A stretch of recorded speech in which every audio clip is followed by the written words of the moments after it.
비옵나이다. 아멘. 오늘 함께 나눌 말씀은 남유다 우시야 왕에 대한 말씀입니다. 왕의 이야기를 다루고 있는 열왕기서나 또 역대기서에는 두 가지 기준을 가지고 왕들을 평가하고 있는데요. 첫 번째는 한 사람의 신앙인으로서 하나님을 얼마나 잘 믿고 잘 따랐는지에 대한 평가입니다. 왕이 이방신들을 섬기지 않고 오직 하나님만 경외하며 하나님께서 지키라고 하신 율법과 규례들을 잘 따르고 백성들도 이같이 믿음으로 살도록 다스렸는지를 평가합니다. 두 번째는 왕으로서 나라를 잘 다스렸는가에 대한 부분입니다. 이스라엘의 주인은 하나님이시며 왕은 하나님이 세우신 대리자일 뿐이라는 거예요. 자기 스스로를 겸비하게 생각하면서 하나님의 백성들을 바라보고 있는가? 아니면 자기가 주인인 것처럼 착각하여서 백성들을 자기 마음대로 부려도 되는 그런 존재들로 보고 있는지 완전히 다르겠죠. 오늘 등장하는 이 남유다의 우시야 왕에 대해서는 5절에 다음과 같이 기록하고 있는데요. 우리 역대하 26장 5절의 말씀을 같이 읽겠습니다. 하나님의 묵시를 밝히 아는 스가랴가 사는 날에 하나님을 찾았고 그가 하나님을 여호와를 찾을 동안에는 하나님이 형통하게 하셨더라. 아멘. 하나님을 찾았다 그랬습니다. 하나님을 찾았다라는 게 구체적으로 무슨 뜻일까요? 하나님의 뜻을 구했다라는 것이에요. 자기가 어떤 삶을 살아감에 있어서 어떤 것을 결정하는 데 있어서 중요한 순간에 기도하면서 하나님의 뜻을 물었다라는 것입니다. 하나님, 이렇게 하는 것이 하나님의 뜻입니까? 하나님이 기뻐하시는 일입니까? 항상 물으면서 기도하면서 하나님의 뜻을 구했다라는 겁니다. 또 하나님을 찾았다라는 건 뭐냐면 하나님을 의지했다라는 것이에요. 위급한 상황에 다급한 상황에 자녀들이 부모를 찾는 것처럼 힘들고 어려운 상황이 찾아올 때에 위급할 때에 하나님을 찾았고 하나님을 의지했다라는 것입니다. 그랬을 때 성경은 하나님께서 그에게 형통케 하셨다라고 말씀하고 있어요. 또 바로 5절 위에 4절을 보면은 뭐라고 되어 있습니까? 같이 봉독하겠습니다. 우시아가 그의 아버지 아마샤의 모든 행위대로 여호와 보시기에 정직하게 행하며 라고 되어 있습니다. 하나님 보시기에 정직하게 행했다. 이게 무슨 뜻일까요? 거짓말하지 않았다. 단순히 이런 뜻이 아니에요. 하나님 보시기에 정직하게 행했다라는 것은 우시아 왕이 하나님이 보시기에 올바로 살아갔다라는 것입니다. 왕으로서 올바르게 통치했다라는 것이에요. 그 백성들을 내 백성이라고 생각하지 않고 하나님의 백성이라고 생각하면서 왕으로서 그 정치하는 것, 통치하는 것을 올바르게 행했다라는 것입니다. 다시 말하면 신앙적인 부분과 왕으로서 나라를 다스리는 그의 삶에 있어서 성경은 그를 좋은 왕으로 평가하고 있다라는 거예요. 이 두 가지 조건, 신앙인으로서 또 우리의 일상, 우리의 삶을 살아가는 모습에 있어서 하나님 보시기에 좋은 왕이었다라고 역대기서는 평가하고 있는 것입니다. 여러분, 그런데 이 기준이 이스라엘의 왕에 대해서만 국한되는 것이 아니라는 거예요. 이 기준은 우리의 삶에도 그대로 적용될 수 있는 부분이라는 것입니다. 우리의 믿음에 대한 부분, 다른 한편으로는 우리의 일상에 대한 부분, 그 부분이 하나님이 기뻐하시는 모습이 되어야 될 줄로 믿습니다. 올해 우리 교회 표가 뭡니까, 여러분? 한번 따라 하실까요? 여호와 앞에서 믿음과 일상을 개혁하는 언약 공동체. 이것이 올해 2024년 우리 교회의 표어입니다. 우리 믿음과 일상의 부분, 한편에서는 신앙적인 부분, 믿음에 대한 부분, 영적인 부분, 다른 한편에서는 일상적인 부분이 조화와 균형을 이루어서 하나님이 기뻐하시는 모습이 되어야 된다는 것이에요. 내가 믿는 것, 내가 고백하는 것과 실제로 내가 살아가는 것이 일치가 되어야 한다는 것입니다. 사랑에 대해서 말을 하고 사랑해야 된다고 내가 그렇게 고백한다면 내가 실제로 사랑하며 살아가야겠죠. 주님이 나 같은 죄인을 용서하여 주셨다라는 것을 내가 믿고 고백한다면 나 역시 다른 사람을 용서해야 되겠죠. 예수님께서 제자들의 발을 닦아주시고 너희들도 나처럼 이같이 하여라 라고 했던 그 주님의 겸손함에 대해서 우리가 믿고 고백한다면 실제로 우리의 삶에서도 낮아지고 겸손함으로 다른 사람을 섬기는 모습으로 살아가야 된다는 것이에요. 그래서 내가 믿는 것과 내가 사는 것이 하나가 되어야 되는 겁니다. 그래서 우리가 뭐라고 합니까? 따라합니다. 신앙 생활. 뭐라고요? 신앙 생활. 신앙이라는 거는 생활하는 거예요. 실제로 살아가는 거라는 겁니다. 믿음이라는 것이 여러분 우리가 오해하지 마세요. 여러분 믿음이라는 거는 추상적이고 형이상학적이고 뜬구름 잡는 게 아니에요. 살아가는 것, 그게 믿음이에요, 여러분. 내가 말하는 대로, 내가 고백하는 대로, 내가 믿는 대로 살아가는 것, 그것이 우리의 믿음이에요. 그 열매가 드러나는 걸 보고 우리의 믿음이 증명되는 것입니다. 바라기는 여러분의 신앙의 모습과 여러분의 정말 실제적인 모습, 일상의 모습이 조화를 이루고 균형을 이루어서 하나님이 기뻐하시는 삶을 살아가시는 올 한 해가 되기를 주님의 이름으로 축복합니다. 신앙적인 측면에서요, 다윗은 신실했어요. 이 신앙적인 모습과 실제적인 삶의 모습의 일치를 이룬 모범적인 사람이 바로 본이 되는 사람이 다윗이에요. 하나님을 그는 경외하는 사람이었고 어떤 형편에서도 하나님을 찬양하고 하나님께 기도했고 어려운 상황에서도 그가 기도의 끈을 놓지 않았습니다. 하나님을 결코 떠나지 않았어요. 일상적인 삶의 측면에서도 다윗은 신실했습니다. 여러분 다윗이 골리앗을 죽이고 이스라엘의 영웅이 되었을 때에 그래서 많은 군사들을 이끌고 블레셋 군사들을 싸울 때마다 승리하면서 그렇게 나라를 난세의 영웅이 되었는데 사울 왕의 미움을 받기 시작했어요. 왜냐하면 사울 왕이 다윗과 자신을 비교하기 시작했거든요.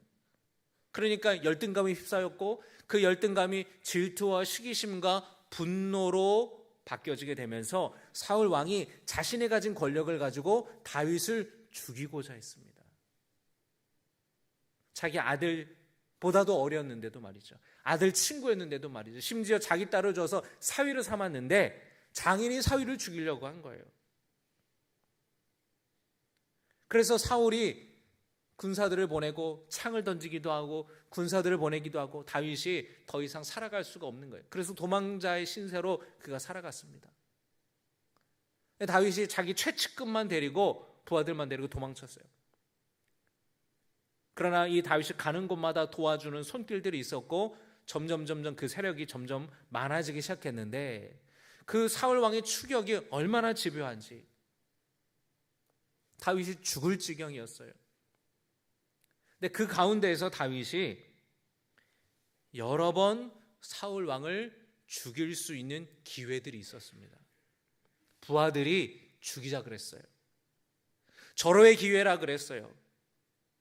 사울 왕을 죽이면 우리가 더 이상 도망 다닐 필요가 없습니다. 사울 왕을 죽이면 죽음께서는 왕이 될 수 있습니다. 이미 하나님이 기름 부으셨지 않습니까? 이미 백성들의 마음이 죽음을 향해 있지 않습니까? 사울 왕 죽입시다. 이 기회를 놓치면 언제 또 기회가 올지 모릅니다. 우리 언제까지 도망치며 살아가야 됩니까? 부하들이 막 그랬다고요. 그런데 다윗은 사울 왕을 죽일 기회가 여러 번 있었음에도 불구하고 죽이지 않았어요. 자기 원수인데, 자기를 죽이려고 하는 사람인데 왜 그랬을까요? 그것이 하나님 앞에서 죄를 짓는 것이라고 알았기 때문에, 그것이 하나님 앞에 죄 짓는 것임을 그가 깨달았기 때문에 아니라는 거예요. 하나님이 정말로 나를 기름 부으셨고 나를 이스라엘의 왕으로 세우시고자 한다면 내 힘으로 사울 왕을 죽이는 죄를 범하면서 왕이 되는 것이 아니라 하나님의 때에 하나님의 방법으로 나를 세우실 거라는 확신이 다윗에게 있었던 거예요. 그리고 내가 혹 억울한 일을 당했을지라도 오히려 하나님께서 내 억울함을 보시고 갚아주시지 않겠냐고, 그런 믿음으로 다윗은 살아갔던 것이에요. 아들 말년에 아들 압살롬이 반란을 일으켰습니다. 그래서 아버지 다윗을 몰아내었어요. 그래서 다윗이 예루살렘에서 쫓겨나가면서 그의 부하들과 도망칠 때에 다윗에게 돌을 던지면서 다윗을 저주하고 다윗을 모욕했던 시므이라는 사람이 있습니다. 그가 막 돌을 던지면서 막 모욕하고 저주하고 그럴 때에 다윗을 부하들이 가만히 있었겠어요? 왕이시여, 말만 하옵소서, 제가 당장 저놈의 목을 가지고 오겠습니다. 다윗이 말렸어요. 하지 말아라, 하지 말아라. 내 아들도 내게 칼을 겨누는데 그냥 놔두라고. 하나님께서 내 원통함을 보시고 선으로 내게 갚아주실 것이다 하면서 부하들을 만류했습니다. 다윗은 악이 아닌 선을 선택했던 것이에요. 무엇이 내게 이익이 되는가, 이익이 되지 않는가를 보고 그것이 기준으로 선택한 것이 아니라 내 삶이, 내 어떤 선택과 그것이 하나님이 기뻐하시는가, 하나님이 기뻐하시지 않는가, 이것을 다윗은 자기 인생의 기준으로 삼았다라는 겁니다. 그런데 여러분, 오늘날 많은 사람들은 어떻게 선택을 하며 살아가죠? 내게 이익이 되는가, 이익이 되지 않는가. 많은 사람들은 그거를 기준으로 살아가요. 여러분, 그런데 믿음의 사람들은 그렇게 살아가는 것이 아닙니다. 우리의 삶의 기준이, 삶의 원칙과 우리의 가치관은 예수 믿지 않는 사람들과 하나님을 믿지 않는 사람들과 달라야 돼요. 내가 이 일을 선택하는 것, 이 길을 가는 것이 하나님이 기뻐하시는 일인가, 아니면 기뻐하지 않는 일인가, 그걸 우리는 기준으로 삼아야 될 것이에요. 여러분, 하나님의 뜻을 몰라서 하나님의 뜻대로 살지 못하는 것이 아니에요. 하나님의 뜻을 알지만 내게 이익이 되는 것을 택하기 때문에 하나님의 뜻대로 살아가지 않는 그런 모습을 택하기 때문에 우리는 그렇게 세상에서 살아가는 것입니다. 여러분, 바라기는 이 세상에서 우리의 분명한 원칙과 기준을 여러분이 정립하시기를, 그 뜻을 세우시기를 주님의 이름으로 부탁을 드립니다. 무엇이 내게 이익이 되는가, 무엇이 더 많은 나에게 유익을 가져오는가가 아니라 무엇이 하나님이 기뻐하시는 일인가, 무엇이 하나님이 기뻐하지 않으시는 일인가, 그 기준을 세우기를 바라요.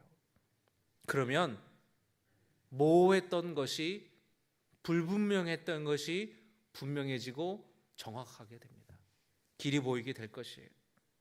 다윗은 악이 아닌 선을 택하였습니다. 하나님이 기뻐하시는 길을 택하였어요.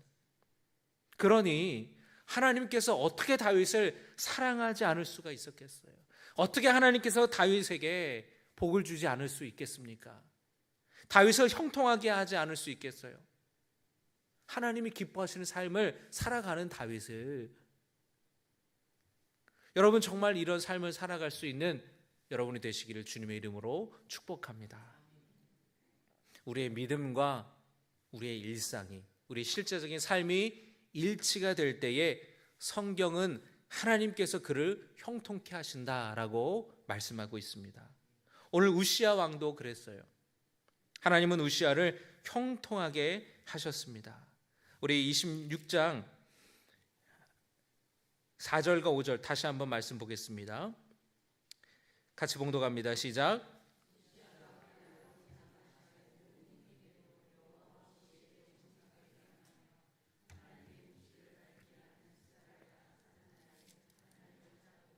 그가 여호와를 찾는 동안에는 하나님이 형통하게 하셨더라. 할렐루야.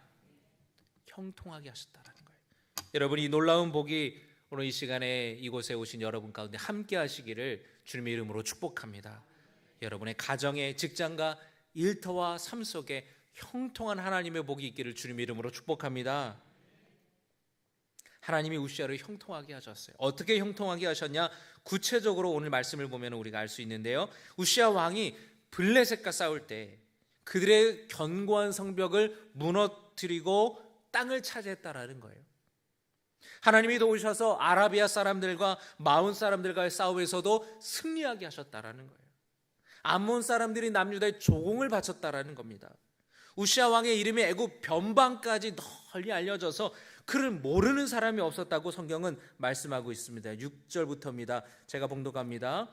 우시야가 나가서 블레셋 사람들과 싸우고 가드 성벽과 야분의 성벽과 아스돗 성벽을 헐고 아스돗 땅과 블레셋 사람들 가운데에 성읍들을 건축하매 하나님이 그를 도우사 블레셋 사람들과 구르바알에 거주하는 아라비아 사람들과 마온 사람들을 치게 하신지라. 암몬 사람들이 우시야에게 조공을 바치매 우시야가 매우 강성하여 이름이 애굽 변방까지 퍼졌더라. 할렐루야. 하나님의 형통하게 하시는 은혜가 우시야 삶 속에 이렇게 하나님이 역사하셨다라는 거예요. 그리고 우시야 왕의 수하에는 그를 위해, 왕을 위해서 충성을 다 바쳐서 목숨을 걸면서 싸웠던 용사들이 또 많았습니다. 우시야가 재주 있는 사람들을 활용해서 무기를 개발하고 성에 다 그거를 배치했어요. 그래서 군사들이 그 무기를 통해 화살을 쏘고, 오늘 성경에 보니까 큰 돌을 던졌다. 여러분, 그 영화나 드라마에 고대 이 전쟁에 나오는 장면들을 보신 적 있습니까? 성을 공격할 때에 성이 얼마나 단단합니까? 이게 흙으로 만든 토성일지라도 이게 쉽게 무너뜨릴 수가 없죠. 근데 공성전에서 빠지지 않고 등장하는 무기가 뭐냐면은 투석기예요. 투석기라고 보셨습니까? 들어보셨나요? 아주 거대한 이 무기인데, 이제 거기에 이렇게 큰 돌을 얹어 놓고 이제 이 투석기를 던지게 되면 이 투석기가 큰 돌을 확 던지는 거죠. 그래서 이렇게 던져서 날아가는 그 거대한 돌이 성벽을 칠 때에 그 성벽의 일부분이 계속해서 파괴되고 무너지게 되는, 그래서 성벽의 한쪽을 무너뜨려야 성벽을 진입할 수 있지 않습니까? 그래서 이 공성전에는 문을 부수거나 성벽을 부수거나 아니면 성벽 위로 타고 오르거나, 근데 성벽으로 타고 올라가는 거는 올라가다가 다 맞아 죽으니까 멀리서 투석기를 통해서 거대한 돌들을 던졌다라는 거예요. 반대로 성을 방어하는 입장에서 적들이 이렇게 있는 곳에서 그 거대한 투석기를 통해서 적들 진영으로 던진다고 생각해 봐요. 그럼 여러분, 그 수십 톤에 달하는 그 돌에 스쳐도 사망이에요. 스쳐도. 근데 이 재주 있는 사람들을 활용해서 이 우시아가 그 성벽에, 성곽에 그런 최첨단의 무기들을 배치해서 적들이 얼씬도 못했다라는 겁니다. 그러니까 하나님께서 이 우시아에게 그런 지혜도 주셨다라는 거예요. 그의 이름이 널리 알려져서 변방까지, 애굽까지, 변방에 있는 많은 사람들이 이 우시아라는 이름을 모르는 사람이 없을 정도로 멀리 알려지게 되었다라는 것입니다. 남유다의 이 나라의 국방이, 안보가 든든히 서갔다라는 거예요. 나라의 안보가 든든해지자 자연스럽게 경제적인 풍요도 찾아왔습니다. 여러분, 이 안보와 경제적인 번영은 서로 연결이 되어 있어요. 허구한 날 쌈질하고 전쟁하면 여러분 그 나라가 경제적으로 풍요로울 수 있겠습니까? 안 되는 거예요. 나라가 평안하고 나라가 안정돼야 사람들이 먹고 사는 데에 열심을 다하고 공장도 만들고 자기 상업을 이어가는 것이죠. 그러니까 전쟁하면 나면은 그 나라가 이 모든 그런 산업 기반 시설이 다 풍비박산 나기 때문에 수십 년 전을 이 경제적으로 수십 년 전이 후퇴하게 되고 어려움이 처해지는 것이죠. 산과 고원과 평지와 밭에서 가축을 키우고 농사를 많이 졌다고 오늘 성경에는 기록이 되어 있습니다. 여러분 이스라엘 백성들이 여러분 생각해 보세요. 허구한 날 적들이 이방 민족들이 침입해 오면은 안심하고 가축들을 들여서 키울 수 있겠습니까? 안심하고 농사를 지을 수 있겠습니까? 불안해서 농사 못 짓고 불안해서 가축들을 키울 수가 없겠죠. 그런데 이 우시야 왕이 그 국방이 아주 든든하게 안보가 든든하게 되니까 사람들이 농사에 전념하고 또 가축을 키우는 데에 전념했다라는 거예요.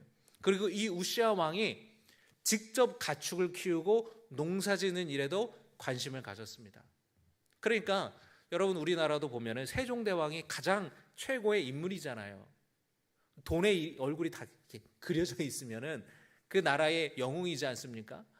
세종대왕을 보면은 여러분 우리나라 이제 세종대왕의 역사적인 그런 업적들을 보면은 과학과 이런 농업 이런 거에도 굉장히 많이 관심을 갖고 한글을 창제했을 뿐만 아니라 나라를 여러 방면으로 번영하게 되었는데 이 우시아가 그랬다라는 거예요. 그래서 백성들도 안심하고 농사를 짓고 가축을 길렀는데 자 백성들의 삶이 풍요로워지면은 나라 곳간이 차고 넘치는 거예요. 그만큼 많은 세금을 걷어들일 수 있으니까 백성들도 잘 먹고 잘 살고 나라도 부강하게 됐다라는 것입니다. 그리고 그렇게 평화를 누리면서 잘 먹고 잘 살게 되니까 백성들이 다 우시야 왕을 좋아했죠. 백성들의 인기를 받으니 왕의 권력과 힘도 대단해졌다라는 것입니다. 여러분, 우리의 믿음과 일상을 새롭게 하고 우리 새해 표대로 우리의 부서지고 무너진 신앙과 일상을 개혁해서 새롭게 해서 나가서 하나님이 주시는 놀라운 복을 받으시기를 주님의 이름으로 축복합니다. 이 우시아가 받았던 놀라운 복, 돕는 사람들이 생기고 견고해지고 승리하게 되는 풍요로워지는 하나님의 은혜가 하나님의 복을 누리시기를 주님의 이름으로 축복합니다. 여러분의 가정이 든든하게 서가고 근심이 사라지고 직장에서 승진하고 사업이 번창하게 되고 건강이 회복되는 놀라운 하나님의 은혜가 있기를 주님의 이름으로 축복합니다. 여러분 목회를 하면서 목사가 행복할 때는 성도들이 열심히 신앙생활하고 또 한편으로는 사회에서도 열심히 일해서 그 삶 속에서 하나님이 그 성도의 삶 속에 하나님의 은혜와 복을 부어주셔서 그 복을 누리며 살아가는 것, 그 모습을 볼 때에 목사는 보람이 있고 행복한 거예요. 열심히 예배하고 열심히 기도하고 열심히 전도하고 그런 사람들에게 하나님이 복 주셔서 잘 되는 모습을 볼 때에 정말로 목사는 기쁜 거예요.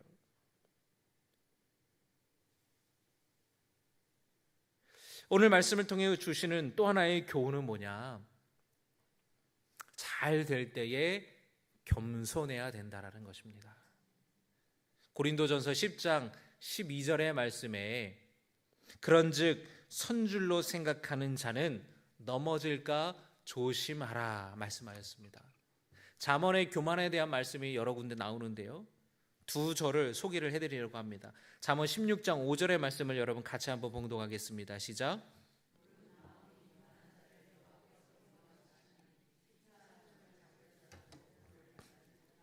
18절도 봉독합니다. 교만은 패망의 선봉이요 거만한 마음은 넘어짐의 앞잡이니라. 왜 제가 이 얘기를 하느냐? 여러분 우리가 15절까지 읽었을 때는 우시아에 대해서 참 잘했다, 참 신앙이 좋다, 참 실제적으로 그의 삶을 그렇게 참 하나님이 기뻐하시는 삶으로 살았다. 그래서 승리하게 되고 부강한 나라가 되고 그가 많은 영광을 누리게 됐다라는 이 내용이 15절까지의 내용인데, 사실은 16절부터 끝절까지 보면은 우시아가 그의 말년에 교만 때문에 비참한 꼴을 당하게 된다라는 것이에요. 앞선 기록들이 우시아 왕에 대한 기록의 전부였다면 참 좋았을 텐데, 안타깝게도 우시아 왕이 후에 교만하여져서 하나님께 큰 죄를 짓게 되었습니다. 여러분 16절의 말씀 한번 읽을까요? 역대하 26장 16절입니다. 그가 강성하여짐에 그의 마음이 교만하여 악을 행하여 그의 하나님 여호와께 범죄하되 곧 여호와의 성전에 들어가서 향단에 분향하러 한지라. 강성하여졌는데 그의 마음이 어떻게 됐다고요? 교만해졌다. 여러분, 우리는 교만이라는 것이 우리는 늘 주의하고 경계해야 됩니다. 이 교만이라는 거는 금방 우리의 마음에 확 들어오는 거예요. 무방 우리가 그냥 가만히 넋놓고 있으면 금방 내 안에 교만함이 차오릅니다. 금방 찾아와요. 그리고 그 교만하다라는 것조차 우리는 깨닫지 못하고 자각하지 못할 때가 무척이나 많습니다. 자, 여러분, 오늘 우시아의 마음이 교만하여서 악을 행했다 그랬습니다. 어떤 악이었느냐? 어떻게 하나님께 범죄하였느냐? 여호와의 성전에 들어가서 향단에 분향하려 한지라 라고 되어 있어요. 성전에 들어가서 직접 향을 피우려 그랬다라는 거예요. 향에 불을 붙여서 피우려 그랬다라는 거예요. 이것은 하나님이 제정하신 율법과 질서를 무시한 처사입니다. 교만해서 우시아 왕이 정말 눈에 뵈는 게 없었던 거예요. 성전 안에서도 자기 마음대로 할 수 있다고 생각했던 겁니다. 왜죠? 가진 게 너무 많아요. 힘과 권력 가지지 않은 게 없어요. 그러니까 성전 안에서도 내 마음대로 할 수 있다고 교만에 빠진 거예요. 하나님의 영역까지 침범하려 든 것입니다. 마치 아담과 하와가 하나님처럼 되기 위해서 선악과를 먹은 것처럼, 사울 왕이 사무엘 선지자를 기다리지 못해서 자기가 제사를 드렸던 것처럼 말이죠. 제사장 아사랴가 죽음을 각오하고 다른 제사장들을 쭉 데리고 들어가서 왕을 말리는 거예요. 하나님께 불을 비춰 향을 피울 수 있는 사람은 아론의 자손인 제사장들만 하나님이 허락하신 것인데, 왕이시여 어떻게 이렇게 하나님 앞에서 죄를 범하려 하시나이까 거룩하신 성소에서 어서 나가소서. 목숨 걸고 왕을 제지한 겁니다. 우시아 왕이 향로를 붙잡고 자기를 제지하는 제사장들에게 화를 냈어요. 그때 성경은 말씀하시기를 그의 이마에 나병이 생겼는지라 말씀하는 거예요. 나병. 그 병이 생겼다는 건 뭡니까? 하나님의 진노가, 하나님의 징벌이 그에게 임했다라는 것입니다. 즉시로 제사장들은 우시아 왕을 성전 밖으로 끌어냈어요. 왜냐하면 나병이라고 판명이 되면 성전은커녕 성 안에서도 살 수가 없었어요. 그래서 이 우시아 왕은 더 이상 왕의 직무를 수행할 수가 없었습니다. 그래서 아들에게 왕위를 물려주고 죽을 때까지 단절되어 있는 외딴 별궁에서 단절된 삶을 살다가 생을 마감하고 말아요. 그리고 26장 마지막 절에 보니까 왕들이 묻히는 그 묘에 묻히지 못합니다. 그 묘실에 접한 땅 조상들의 곁에 장사되었다라고 말씀해요. 굉장히 불명예스러운 거죠. 교만했던 이 우시아 왕의 마지막은 참으로 안타깝고 참으로 비참했어요.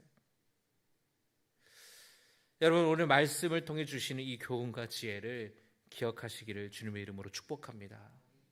말씀을 정리하겠습니다. 우리 삶에도 믿음과 일상이라는 두 가지 영역에 대해 우리가 새롭게 하는 결단이 필요합니다.